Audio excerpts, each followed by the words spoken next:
Bolivia's justice system opened the trial against Jeanine Añez and 9 other defendants for the 2019 coup.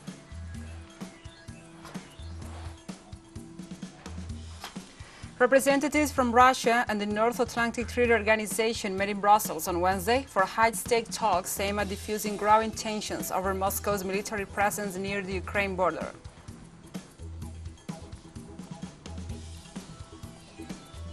And the first financing for Cuba's COVID-19 vaccines was approved by the Central American Bank for Economic Integration, the CABEI, for 46.7 million euros for Cuba to produce 200 million doses of its homegrown vaccines.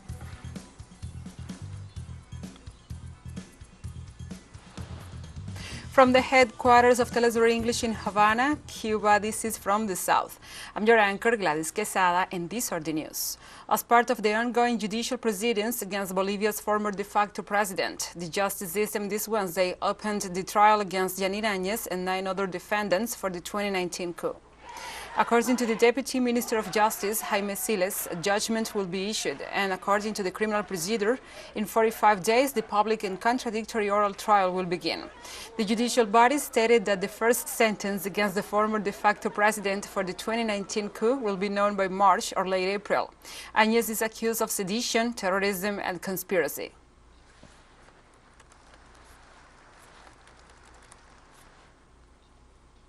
And Bolivia vindicated the benefits of the coca leaf on the National Day of the Acuyico, while highlighting the importance of the millenary product that accompanies the culture of the country's native peoples. During the act of the National Day of Acuyico, Bolivia's President Luis Arce praised the National Day of the Acuyico as a way to vindicate the attributes and benefits of the coca leaf, and assured his government will continue to support indigenous traditions. Arce also emphasized that the government plans its industrialization, a task that is already being addressed in coordination with the Ministry of Productive Development. At the same time, Arce regrets that many tried to discredit the coca leaf with arguments of hatred and rejection to the cultures that integrate the country.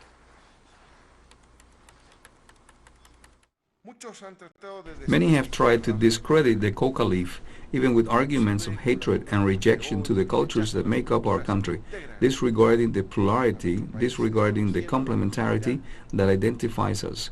The Huifala was disowned and humiliated, as well as the Acuyico, exposing a great resentment, disowning a great part of our Bolivian population that is accustomed to the Aculico. And the Venezuelan authorities denounced this Wednesday a new criminal sabotage against the facilities of the country's oil industry. The explosion was registered in the Poliducto de Oriente, through which all the fuel is distributed to the eastern states of the country, located in Naricual, Simón Bolívar municipality of Anzoátegui state, which left several people injured. The Presidential Commission, Ali Rodríguez Araque, formed for the defense, restructuring and reorganization of the oil industry, indicated that this was a deliberated action. The Commission also noted that contingency protocols were activated, as well as the necessary measures to guarantee the operational restitution of the infrastructure and prevent the interruption of the fuel distribution in the region.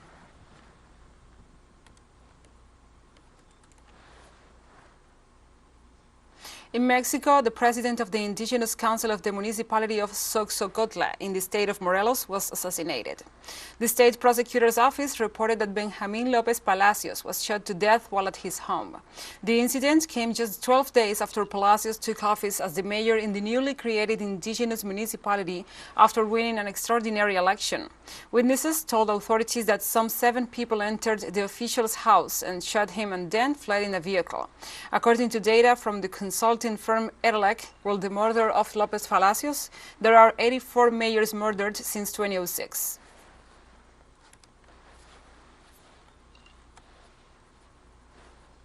In Guatemala, security forces reinforced patrols at borders and blind spots in the event of a possible massive movement from people from Honduras. The Guatemalan police reinforced border patrols to protect the entrance points to the country. According to the Migration Institute, the protocol establishes the installation of checkpoints on main routes to verify that foreigners comply with biosecurity measures for entering the national territory, while migration authorities require a PCR test or negative antigen test at least 72 hours prior to the arrival, as well as a vaccination card with a complete vaccination schedule.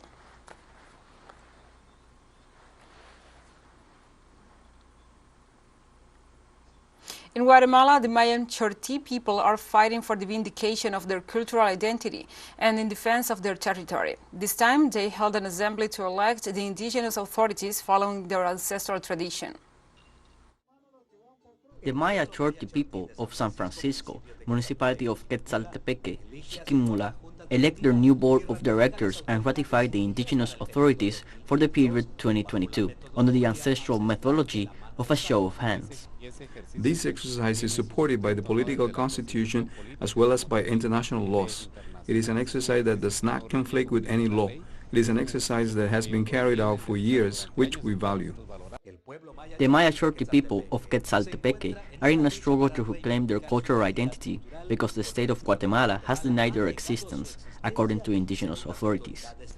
And therefore, today we let the world know that Quetzaltepeque is an indigenous community. We are ancestral native people, and we are defending our territory and we are defending our Mother Earth. This community organization stopped the advance of mining companies that dispute the Maya Chorti territory and the Department of Chiquimula, according to the Tayuran and El Gigante community coordinator. We have done a very intense work of sensitization and organization with all the communities, and up to date there are 23 communities with indigenous councils. For this reason, several indigenous authorities have suffered state persecution, with arrest warrants still in force, according to their own statements. On September 30th, we had 5 of our people arrested who are defenders of their territory. I know that for defending a territory there is no law that can imprison them or anyone who can issue arrest warrants for them.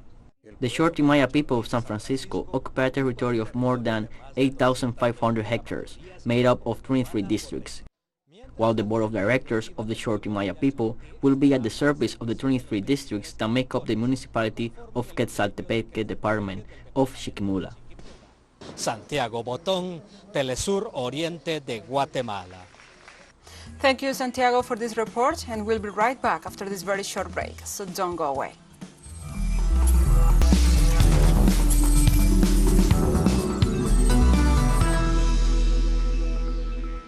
Welcome back. The Russia and North Atlantic Treaty Organization Council ended a meeting in Brussels that lasted 4 hours. The council meeting marked the second stage in a series of talks between Russia and the West on the country's proposals for European security. The first stage was the talks between Moscow and the United States that took place in Geneva on January 10th.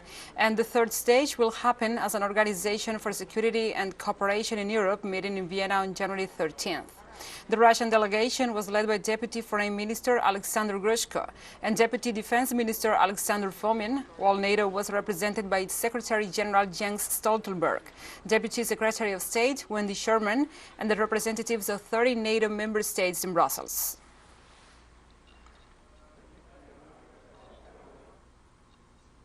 Deputy Foreign Minister Alexander Grushko, who led the Russian delegation in Wednesday's talks with NATO, said the meeting revealed many disagreements on fundamental issues. At the same time, the talks revealed many disagreements on fundamental issues. One of the main issues is that NATO selectively interprets the principle of indivisibility and security. In NATO's view, it exists only for alliance's members. If NATO opts for the policy of deterring Russia, we will respond with measures of counter-deterrence. If it uses the policy of intimidation, we will respond with counter-intimidation. If it looks for vulnerabilities in the Russian defense system, we will look for NATO's vulnerabilities. It's not our choice, but we don't have other options if we don't overturn this current very dangerous course of events. NATO Secretary General Jens Stoltenberg described the meeting of the Russia-NATO Council as a positive sign despite significant differences over the situation in Ukraine and the security in Europe. At the same time, both Russia and NATO allies expressed the need to resume dialogue and to explore a schedule of future meetings. NATO allies are ready to meet again with Russia to have discussions in greater detail, to put concrete proposals on the table and to seek constructive outcomes. Meeting confirmed in Russia between Turkish authorities and an Armenian emissary on Friday. The news was confirmed by the Turkish Ministry of Foreign Affairs, which also announced that the representative from Turkey will be Sidar Kilic, former Turkish ambassador to the United States. Kilic will meet with the Vice President of the National Assembly of Armenia, Ruben Rubinyan. They also announced the resumption of direct flights between the capitals of Ankara and Yerevan, while Armenia ended the embargo on Turkish products that had been in place for a year. Although Armenia and Turkey have never maintained formal diplomatic relations, tensions between the two nations rose in 2020, with Turkey's support to Azerbaijan in the Nagorno-Karabakh war.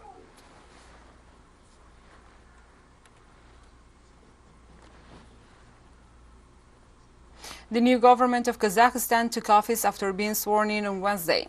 The first meeting of the new government was presided over by the country's new Prime Minister Alikham Ismailov, who was nominated by Kazakh President Kassym-Jomart Tokayev 1 day ago. At the meeting, Ismailov stressed that the primary tasks for the current government are to fulfill the instructions of President Tokayev, improve the quality of people's life, sustain the economic growth momentum, combat the COVID-19 pandemic, repair the damage caused by the recent riots, and pull the country out of a massive crisis. Violent protests sparked by fuel price hikes rocked Kazakhstan for several days recently, leading to multiple deaths and many injuries.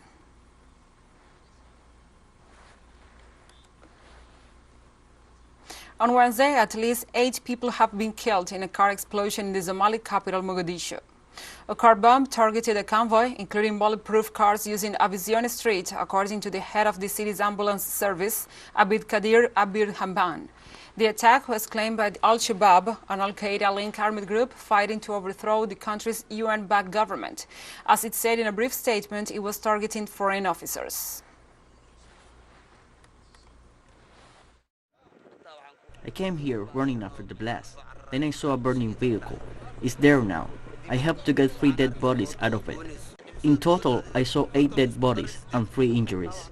While we were busy helping the first person, we saw a second man burning.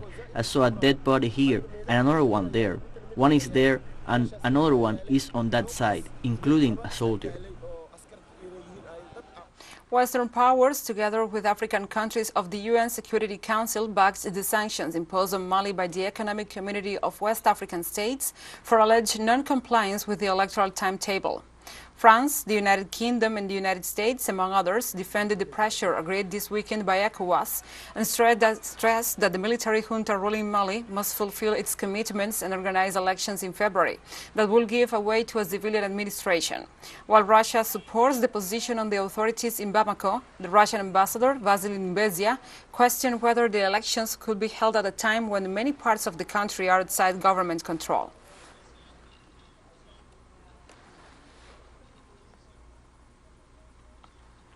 And hundreds of travelers are left stranded in Mali's capital as surrounding nations close their borders.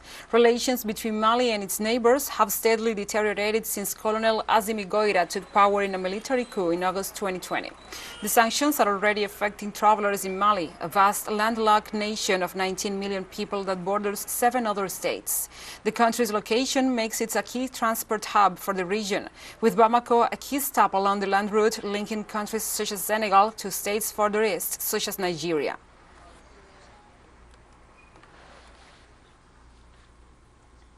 And we have more stories coming up after this final short break, so stay with us.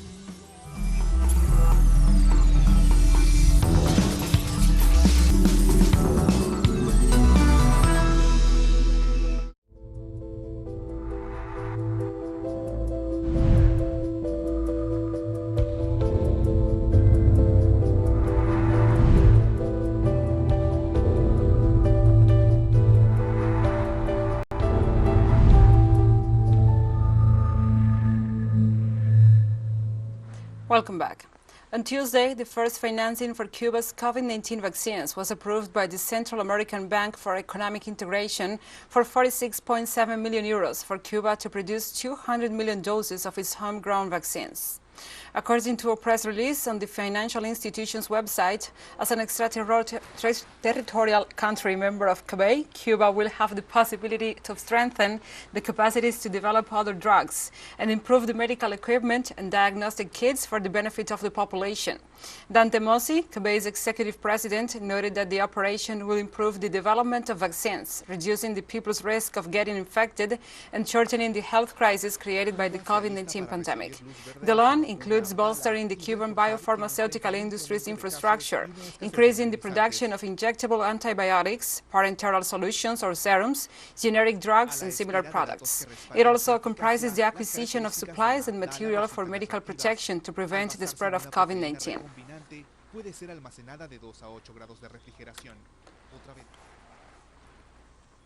Germany has added to the list of high-risk areas the highest number of countries in over a year at once, including several European Union member states, amid the increase of coronavirus cases throughout the world, and in particular the spread of the Omicron variant. In Austria, more than 17,000 new cases of COVID-19 were confirmed in the last 24 hours, representing an increase of 47% compared to the previous day. Bulgaria reported 7,000 cases of SARS-CoV-2, with an infection rate of 700 per 100,000 inhabitants. Data by the World Health Organization show that Germany alone has reported more than 200,000 new COVID-19 cases in the last 7 days. Governments agree the Omicron variant is responsible for the spread and advocated to use vaccination and the application of security measures to contain it.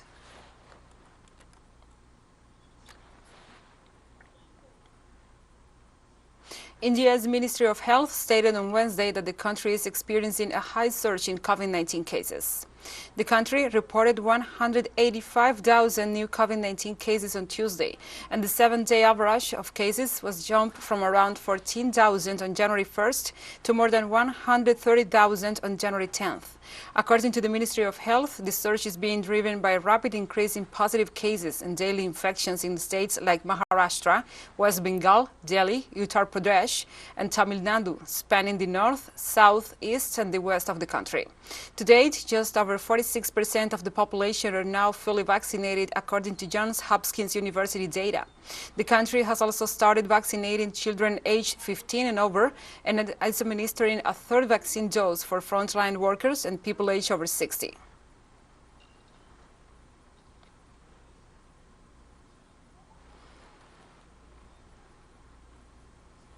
Indonesia launches COVID-19 booster campaign to stem Omicron variant. Indonesia opened its coronavirus booster campaign to the public on Wednesday as the country records rising infections by the Omicron variant. Free shots will be given to the elderly and at-risk residents as a priority, but will be available to everyone who received their second dose. Indonesia, with more than 270 million people, has struggled to procure enough vaccines for its residents since the onset of the pandemic. Elderly Indonesians lined up at the vaccination centers in Jakarta on Wednesday for their boosters in hope for better protection against the highly contagious Omicron variant. Indonesia uses Pfizer, Moderna, AstraZeneca, and China's Sinovac for COVID-19 inoculations. It had reported more than 4.2 million confirmed COVID-19 cases and more than 144,000 deaths as of Wednesday. I have to get this third shot because I have a lot of activities. I am still playing tennis, I am still running, and I am still active in some organizations. And if I don't have immunity, then I could infect people or I could become sick myself. So this is for the sake of my immunity.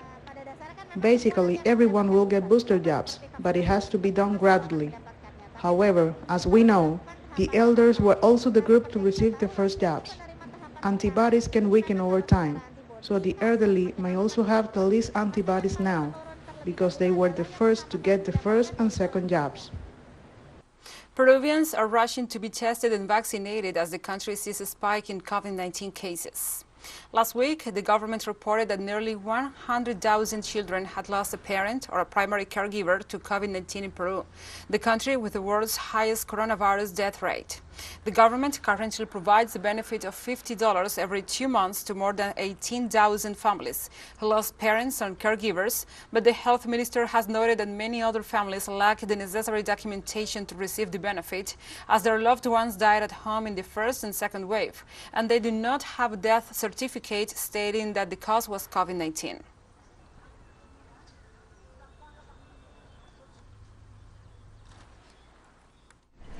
I have come here in the hope that I will get tested, but unfortunately there is quite a long queue. I'm not sure they are going to test me because there are too many people queuing. I came to get the booster jab because I'm scared of the spike in cases in the country, and I think everyone has to be responsible and protect themselves and their family. It seems to me that there is a lot of carelessness on the part of the people. It is also because of the crowded living conditions in the houses, so that's where the cases come from. And in the markets, everywhere, right? And we have come to the end of this news brief. But remember, you can find these and many other stories on our website at telesurenglish.net. And also, if you feel so inclined, please join us on social media for all the latest news. We are on Facebook, Twitter, Instagram, and Telegram. For Telesur English, I'm Gladys Quesada. Thank you for watching.